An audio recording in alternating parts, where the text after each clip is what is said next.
is that you want to know? Do you want to know what percent falls in that class, or do you want to know actually how many fall in that class? And they're just, when you do a histogram, it's just like it always is for every other class when you make a histogram. It's for recognizing, oh, I already did relative history. Well, that's good. We won't do it again. There's one on the back. Don't do it. We already did it. That's this. It doesn't matter, because it's the same thing. This would just be relative history with class boundaries. This one was just quiz scores with class boundaries, so it would just change this. The graph itself wouldn't change at all. It wouldn't change the heights or anything. Okay, so now what's next should be polygon. Yeah, frequency polygon.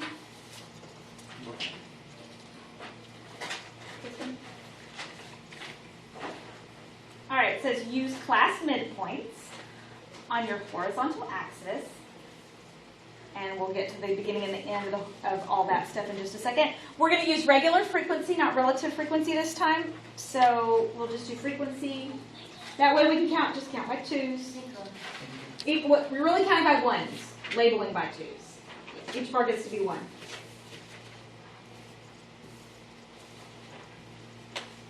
And these are going to be my quiz scores. We're labeling midpoints.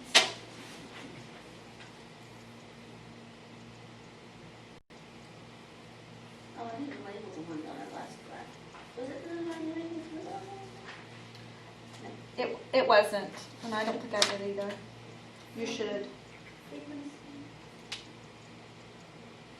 Oh, the other one, the bottom part was, It's free. It's quiz scores. okay, so they're all kind of the same. Yeah.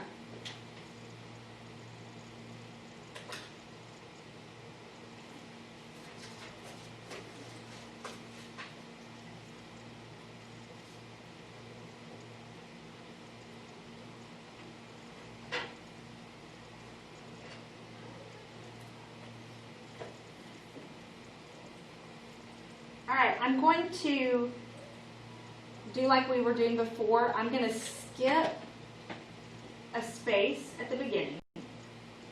And then imagine that there's a bar, just like the one we did a minute ago. Imagine that there's a thing 2 bars wide, so the midpoint would be this. It would be the second one over. And that, I'm just doing that because when you only have 7 classes, there's no reason to put them all right next to each other, so you can spread them out a little bit. Unless you have big old fat graph paper, in which case, put them right next to each other. But this graph paper is small, so I'm going to skip a space, and my next one will be, my next midpoint is going to be right here.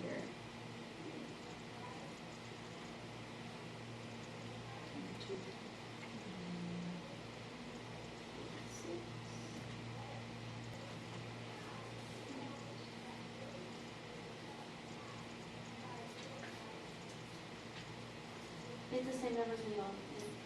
Yeah, these are just the midpoints, so it's the same. Once you get the first one, remember, you can just use the class width. 94.5 is my last midpoint.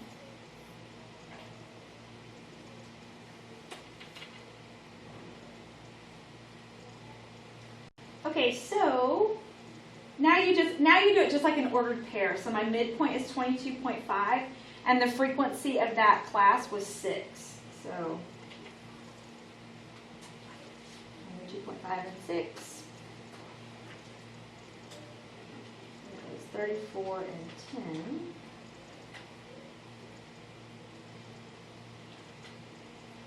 And 13. I really need to put my glasses on. I really could probably be putting these on the wrong one. I'm kind of shady.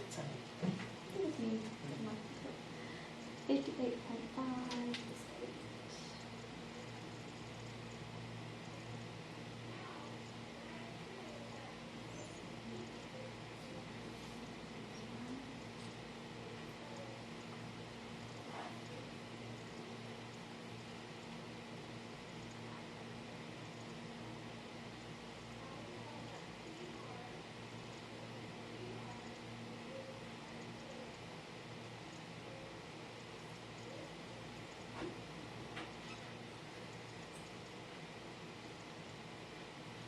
Now connect the dots.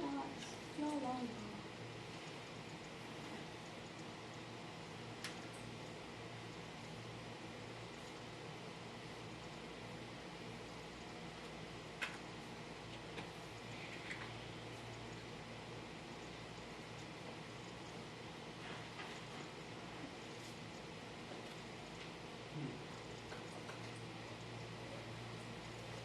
Probably the straightest line I've done in my entire life. Now we'll go back to what it said at the top of the page. It says we want the graph to begin and end on the horizontal axis. So we're going to extend the left and the right side one class. So we're just going to take the line and draw it back to the x-axis. One class, which remember all our classes are taking 2 bars. So we're just going to take 2 bars and draw back to the x-axis.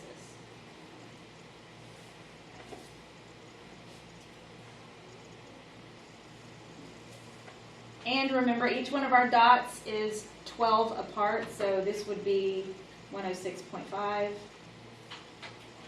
This value would be 10.5. I probably should have skipped up a little bit bar so I could think a little judgy thing, but it's okay. So, why would you use, what do you think? And you whatever, it's just an opinion question. Why do you think you might use what we call a frequency polygon, or you might call a line graph? Why do you think we would use that as opposed to a histogram or a bar graph? I want to see maybe like more, no, not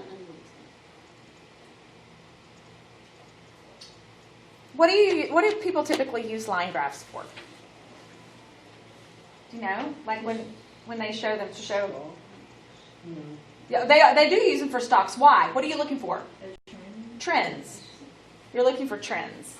So as opposed to really looking for like where's the maximum spot, you really want to see where is it steeper and where is it less steep, because you're kind of looking more for trends. That's probably when you would use a frequency polygon.